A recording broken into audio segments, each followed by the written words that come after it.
Good morning. It's always good that we can have a worship service, praise and worship service, and then followed by the Word of God coming to us. I find that some people prefer to hear the singing and not so much the Word. They think it should be as brief as possible. But then there are other people who don't care so much about the worship, they only care about the Word. But we need both. So we thank God that even in these days, when it's not possible for us to meet together physically, it's possible for us to have worship and the Word of God. So let's begin with a word of prayer. Our Heavenly Father, we look to you for your presence with us. It's you we want to worship. It's you we want to follow. It's you we want to submit to. We pray that you will speak to us personally, individually, each one of us, Lord, according to our personal needs, Lord, that something in our life will change and we will become more pleasing to you, Lord, each one of us as we listen. We pray that the Holy Spirit will guide me and those who are listening in such a way that you can be exalted in our eyes and through us, Lord, to the rest of the world. We pray that you will be with us today. In Jesus' name, amen. Let's begin with Luke chapter 13, verse 24. This is a verse which is not commonly heard.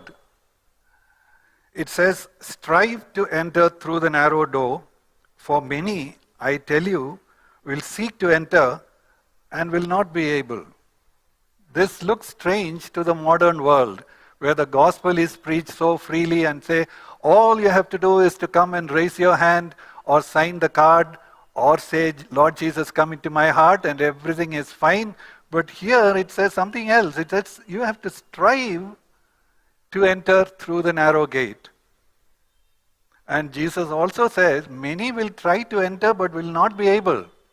How is it that we all are given the impression that we can just walk in happily, coolly, and then everything will be fine? Where Jesus says, no, the door is narrow.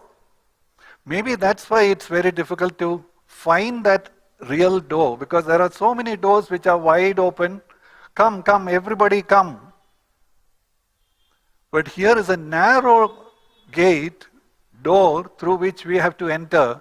And Jesus said in another place that narrow is the way that leads to life, and broad is the way that leads to destruction.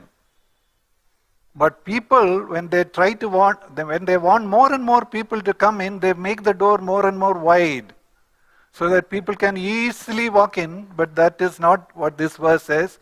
Here it says the door is narrow, and we have to make some effort to find out that door, that narrow door that leads to life, and make sure that you enter in. So one thing we have to do nowadays, when we have heard the gospel from various types of approaches, we have to understand what is it that we have to strive to make sure that we have entered through the narrow gate. And if we haven't, make sure that the gate we enter through is narrow, like according to the standards God has set for us. Don't just walk in through any door and think that everything is fine.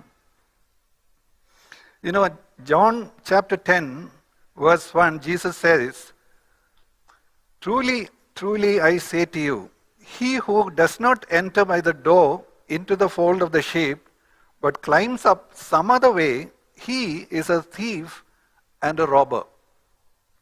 Here, this verse is particularly talking about shepherds of the sheep, pastors, leaders, people like that.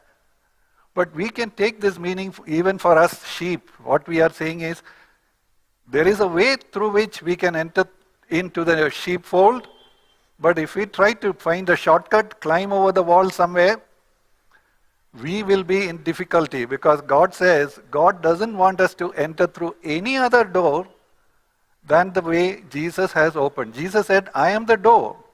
If you enter through me, you will find rest for your souls.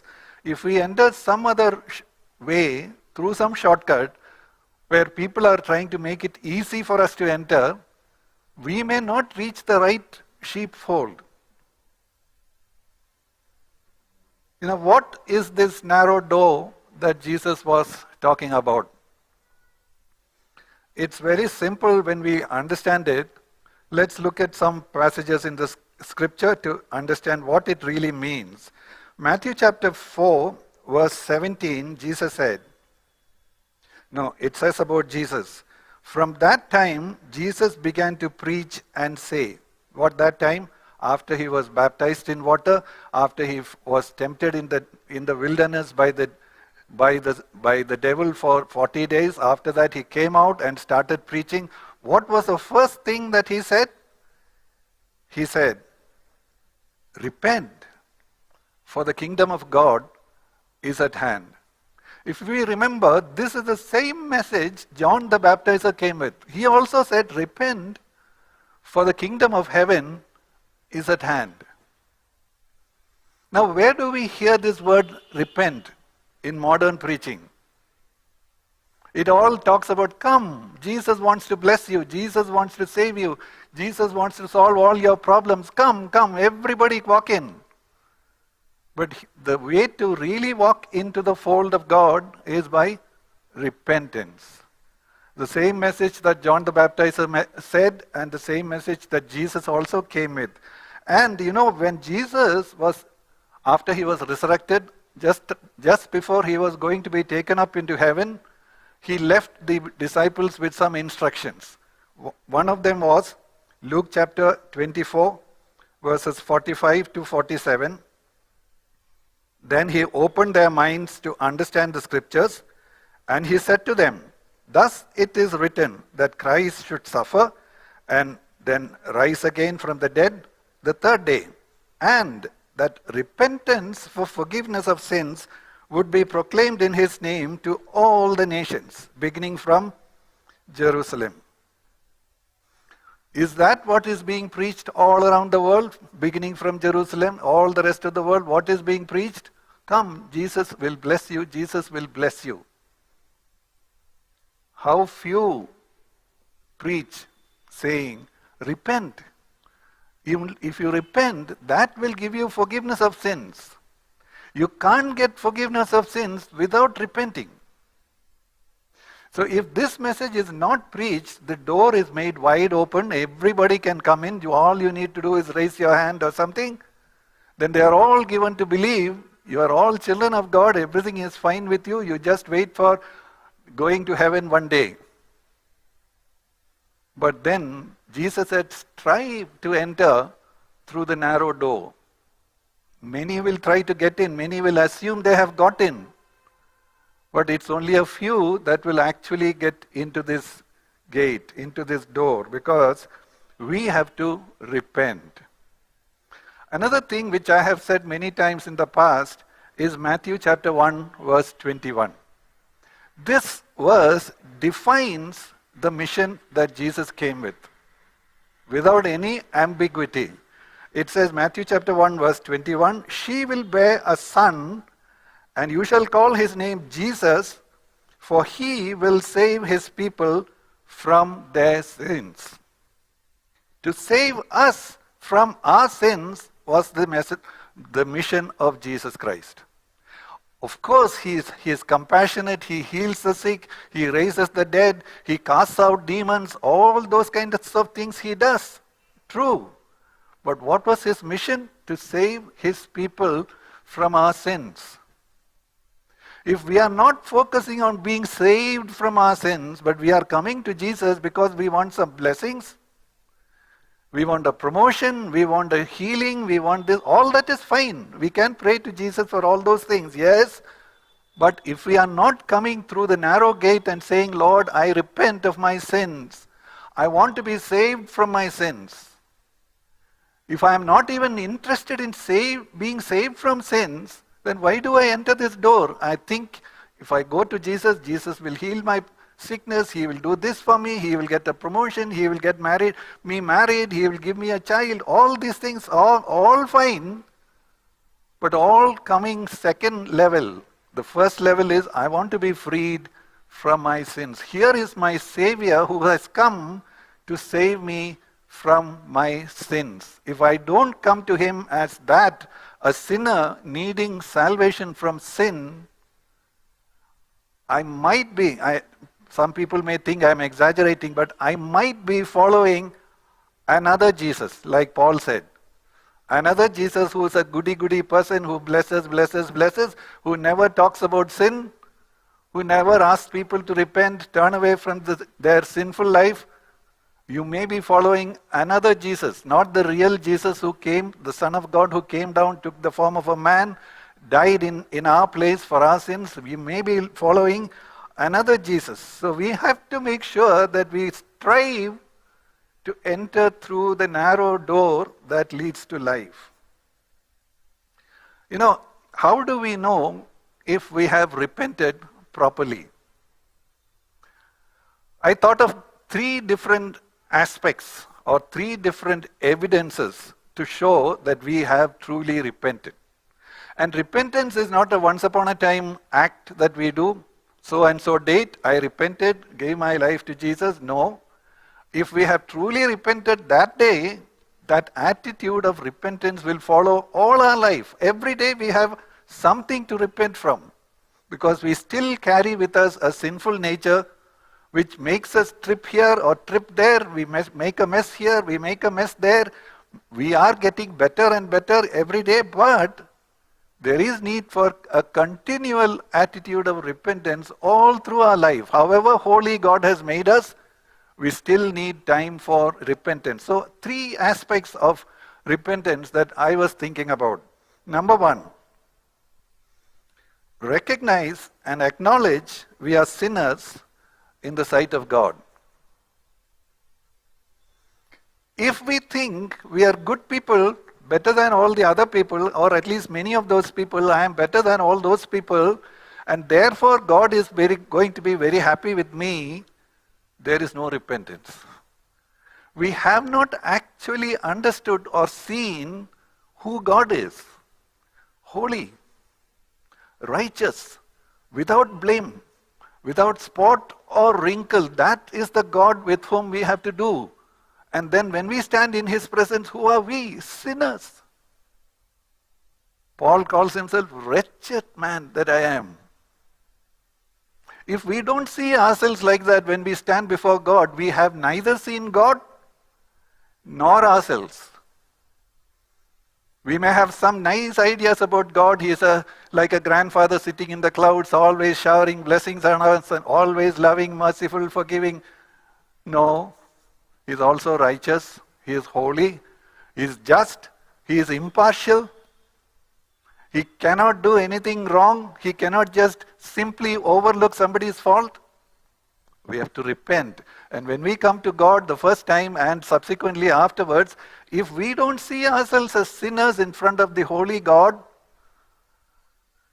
we don't have any idea of repentance.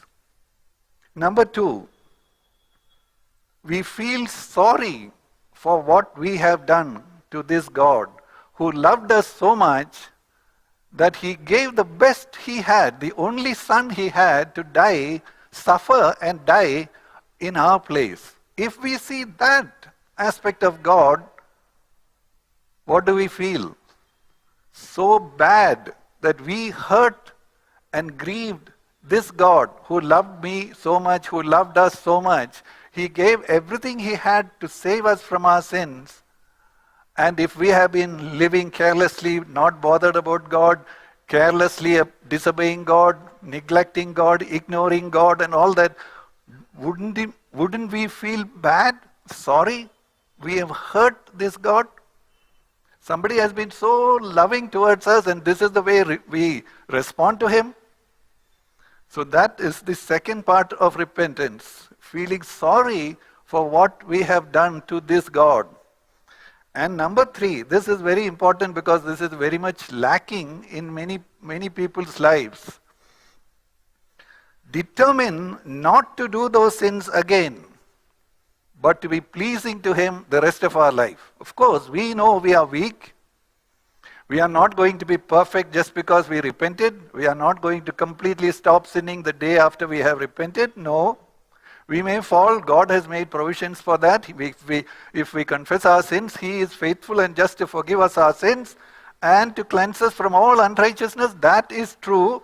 But what do we do from our side? Lord, I don't want to sin again. Those things that I have done before, I have done those things. I am so sorry for them. I don't want to be like that anymore. Please save me. Please help me. These are marks of repentance. One is recognize we are sinners in the sight of this holy God. Second, feels bad that we have done this kind of thing to this one who has loved us and gave himself for us. And number three, this determination not to sin again as far as we can, as far as we go forward. Now, when we come to God, we must realize God is not just a loving Father. He is also the one who gave us all laws. So He is the one who defines or determines what is right, what is wrong. It's not about philosophers coming to a conclusion, this is okay, that is not okay. No. God is the one who sets the line and says, this is wrong, that is right. This is bad, that is good. And once we know this is the God, the Creator we are dealing with, we will not try to have our own rules and saying, when we read the Bible and say, no, I don't agree with this. Who are we to disagree with God? Who are we to think that we know better than God? So when we read the Bible and God says, this is what I want you to do and that is what I don't want you to do, we say, yes, Lord. We cannot question Him. We cannot argue with Him. We cannot disagree with Him. If He has said something, we say, yes, Lord. Now, there may be things we don't understand. As we read the Bible, we may not understand several things. Okay, that is allowed because we are still in a process of development and our mind is not as mind is actually a small thing compared to God's mind. So we will have so many things we don't understand. That is fine, that is okay. But when we do understand something which is very plainly written in the Bible, can we stand up and say, no, I don't agree with that? No. If we see that this is what God says, we have to bow down and say, yes, Lord, I'm sorry, I never took that so seriously till now. Now I see so very much clearly, this is what God wants you to do, wants me to do. I want to do it. Help me, Lord, to do that. And there are things which in our modern way doesn't look so reasonable or necessary or things like that. Take the example of water baptism. Many people think, no, water baptism, okay. If I want to do that, fine, but I don't think it is okay in my circumstances, in my family setup. If I take water baptism, it is going to cause a lot of problems. So I agree, God says water baptism, but I don't want to do that because of such and such reasons. What are we saying? The Creator God gives us a commandment, gives us a certain instruction, and we think we are higher than that.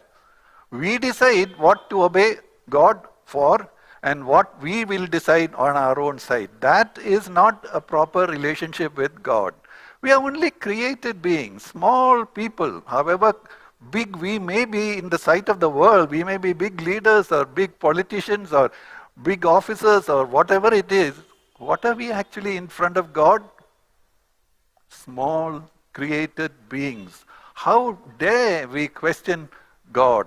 So what we need to do is to find out from the Bible what He wants us to do, what is sin in God's sight, what is right in God's sight, follow God's instruction to the best we can understand.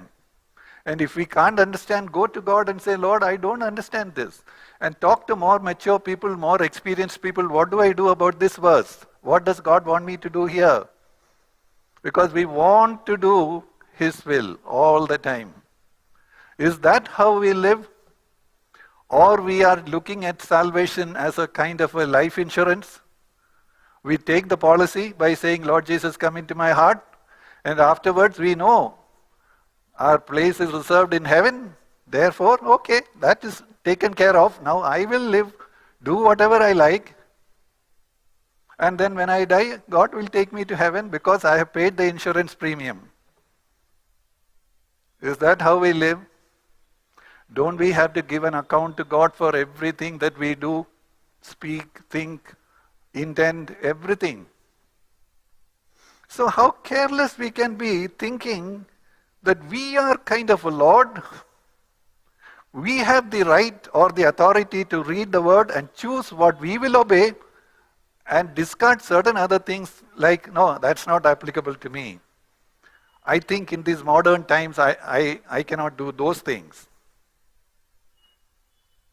So that shows how much we really know God and how much we understand what God has done to save us from our sins, what price He had to pay for that. We don't have much understanding on these things. We have been told by some people, it's all right, you are all children of God, just raise your hand, things like that. That is why I started with this verse, strive to enter through the narrow door. When we come to God and we understand Jesus came to save us from our sins, His name means, what does Jesus mean? It means Jehovah saves. Even the meaning of the word makes it very clear what His mission was, to save us from our sins. He became the Passover lamb who was slain for us so that we can be redeemed from the penalty for our sins. So one of the things that we need to understand is, I want to be saved from my sinful ways. I want to stop sinning. 1 John chapter 2 verse 1 says, my little children, I am writing these things to you so that you may not sin.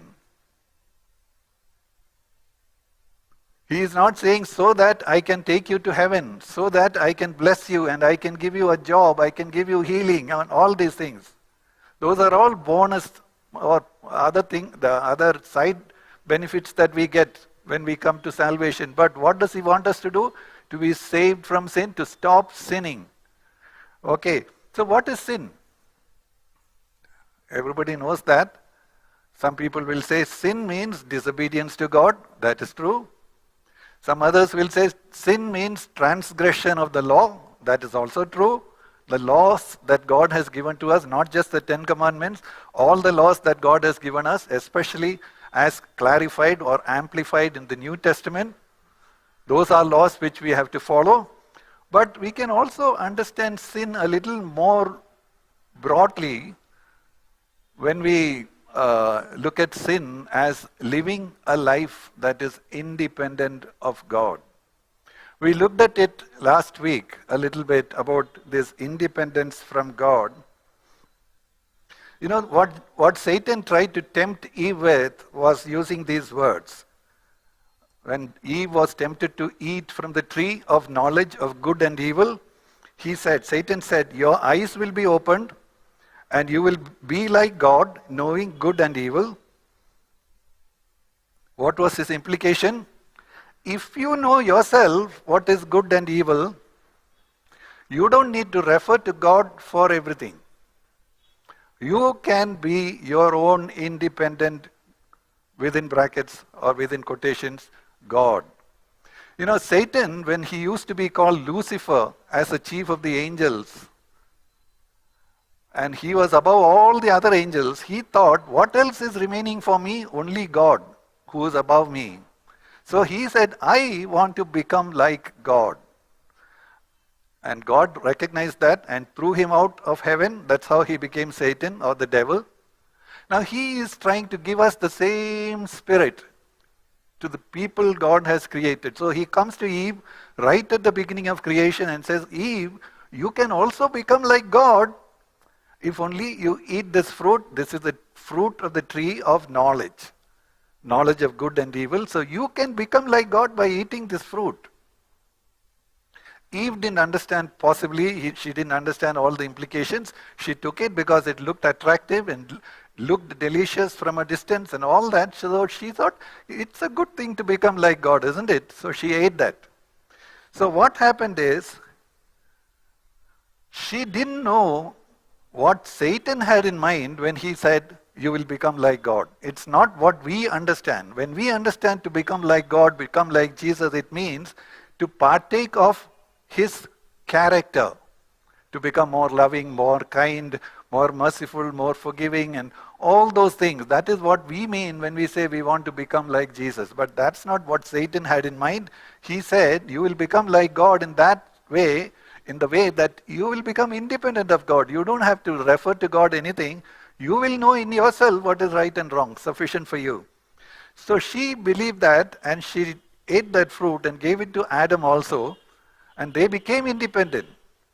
But what they did not bargain for was, they also became disconnected from God. Now all the provisions that God used to give them, all the protection that God gave them, all the companionship, the friendship, the fellowship, all that God used to give them, they could walk with God, they could spend time with God, they could talk to God, they always had God with them. That got lost.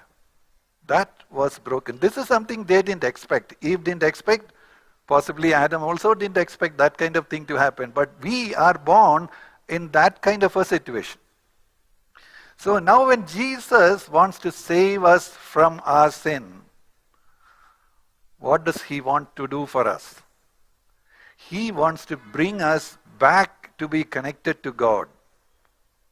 When we want to be connected to God, we have to be connected to God in the right way. What's the right way? He is God, and we are only people created by God. We are small people, our brains are small, our abilities are small, our understanding is small, and we, on top of that, we are tainted by the old sinful life within us still. If we understand who he is, up there, in a sense, in a relative sense, up there, righteous, holy, perfect in every way, and here we are imperfect, small, puny people. If we understand that relationship, then we will learn to depend on God, not depend on our own ideas, our own philosophies. You know, many people create their own philosophies about God before they come to Christ. When we come to Christ, we have to submit to God, his laws, his standards, and whatever he says in his word. You see, the Bible is a special book in that God is revealing himself to us. What kind of a God is this? And what kind of things does he expect from us? When we read the Bible more and more and more, we begin to understand who God is and who we are and what God wants us to do, all those things.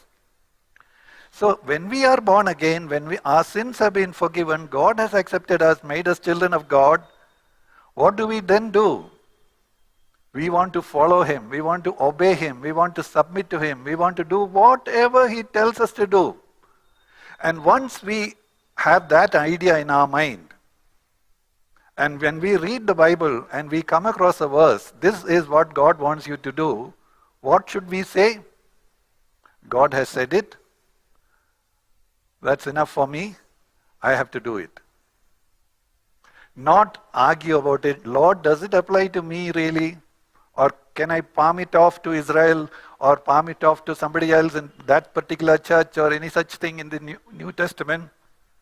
Some people say, no, that applied only to the Corinthian church. That applied only to these people. But when we read the Bible as the word of God to us, and as we read the instructions given by Paul, the apostle, to all the different churches, particularly to some church at a particular time, true, but these letters were discussed all around the different churches. They all believed that this is a word of God, inspired by God. They accepted it, and who are we to stand and say, no, that doesn't apply to me, that doesn't apply to me. So what do we do when we come to God through his word, understand more and more of the things of God? What do? We say, Lord, if you have said that, I have to do that.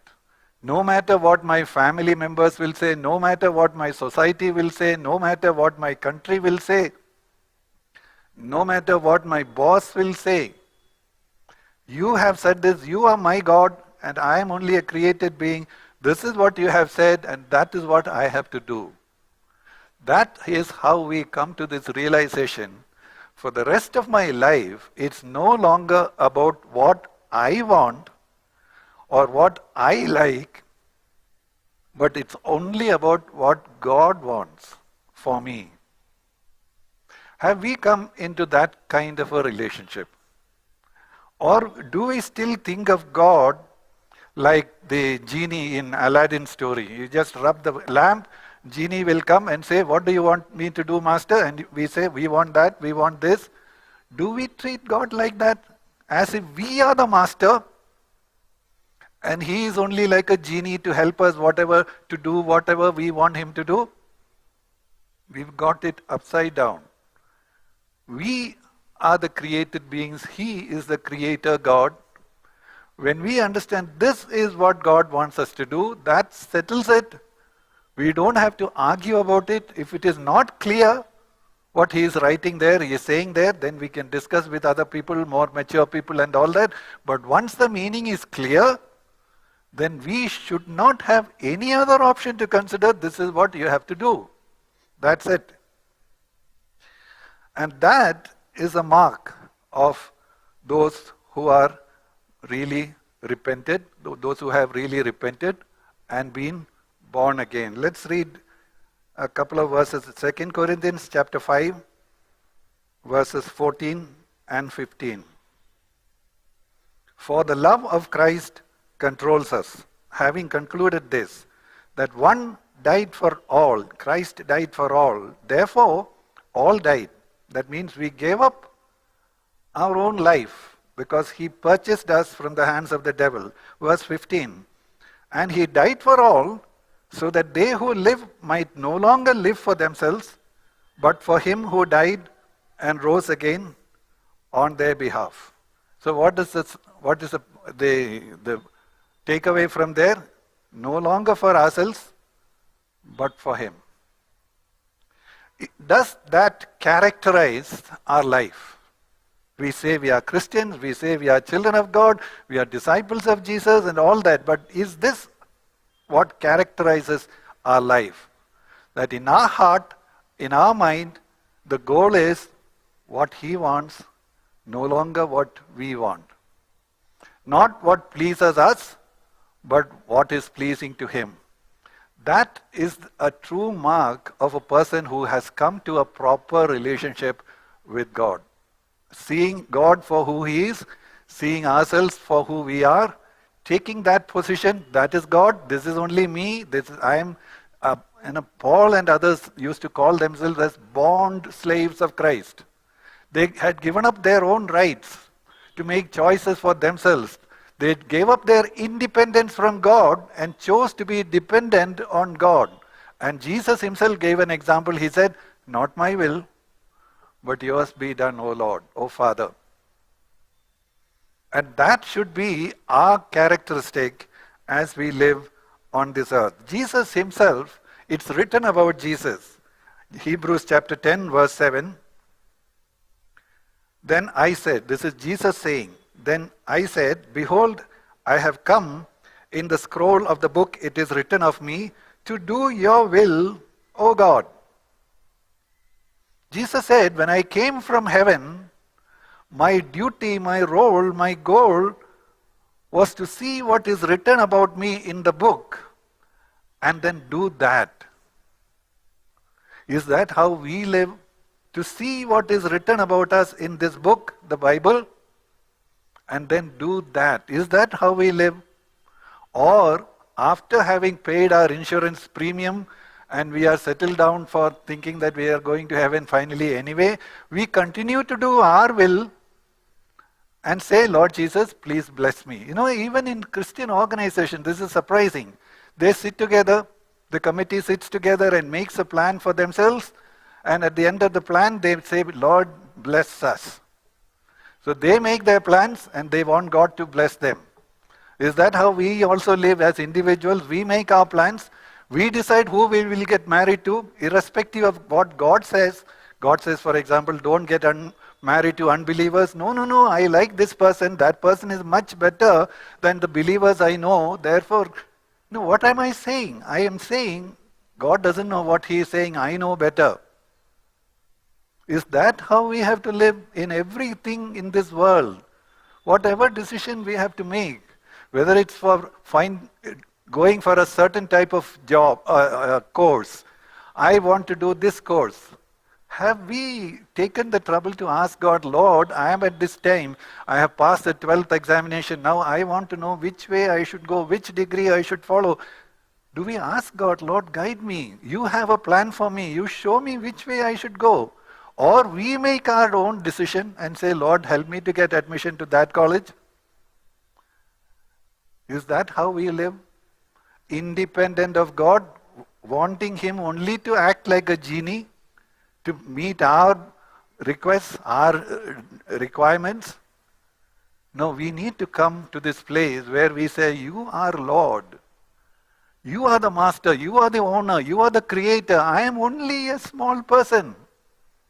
Show me your ways, teach me your paths, help me to walk in your ways. That is how we need to live. To close, I'll read this passage in what is generally known as the Lord's Prayer. Matthew chapter 6, verses 9 and 10. Pray then in this way, Our Father who is in heaven, hallowed be your name, not my name.